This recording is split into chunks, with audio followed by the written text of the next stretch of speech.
আগামীকাল রাত 8:30-এর সময় একটা ফাটাফাটি লড়াই হতে যাচ্ছে বাংলাদেশ বনাম ইন্ডিয়া। এশিয়া কাপের সুপার ফোরের দ্বিতীয় ম্যাচ বাংলাদেশের।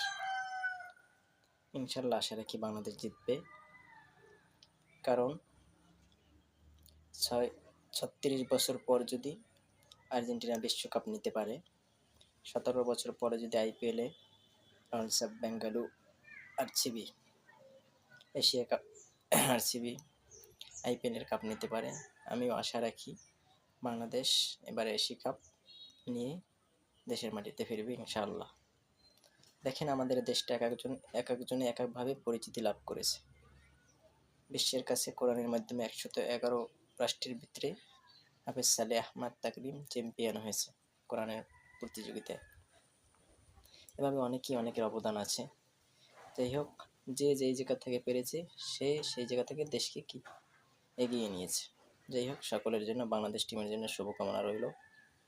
যেহেতু ইন্ডিয়া 13 জন নিয়ে মাঠে নামবে, সেহেতু বাংলাদেশের জন্য একটু ম্যাচটা কঠিন হবে, তবে আশা রাখি ইন্ডিয়ার সাথে ফাটাফাটি লড়াই হবে ইনশাআল্লাহ। সকলে ভালো থাকবেন, ভালো রাখবেন। সকলে গিয়ে ইউটিউব চ্যানেলটা সাবস্ক্রাইব করে আসবেন, বাড়িতে লিঙ্ক দেওয়া আছে। Thank you.